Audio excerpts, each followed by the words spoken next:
Nick Chubb suffered a devastating knee injury in Week 2's loss to the Pittsburgh Steelers in Pittsburgh. And we don't want to get into too many details, but ultimately it's the same knee that Nick Chubb had reconstructed when he was in Georgia. And so the question now for fantasy managers is not, should you pick up Jerome Ford? The question is, how much fab budget or what waiver priority should you use on Jerome Ford? And the answer is a lot. It's clear that Jerome Ford is the number 2 back behind Nick Chubb and now elevated to the number 1 with Chubb's injury.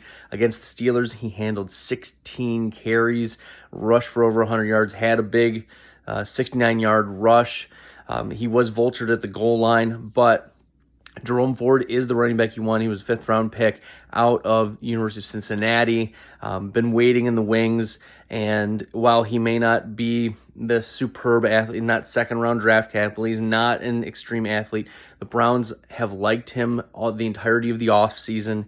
He's been projected as the number 2, and this was the contingency play. If you were not drafting Nick Chubb, you were drafting Jerome Ford. We know Kevin Stefanski is a very run-heavy coach, and so he's going to continue to lean on Jerome Ford. I don't expect him to be as efficient as he was against Pittsburgh. Remember, the Steelers are one of the worst run defenses in the NFL, especially with Cam Hayward now out for a significant amount of time.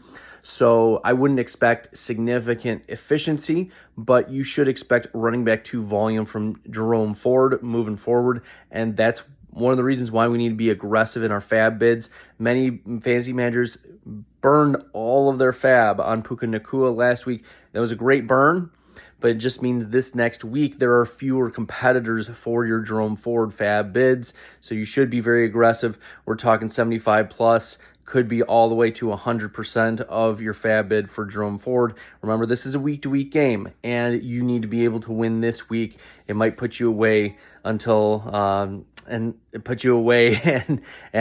you might not be able to win if you were banking on Nick Chubb being your lead back and you don't have anyone. So consider burning a lot of fab on Jerome Ford week number 3. Best of luck, everyone. Till next time, good luck in the fantasy football streets.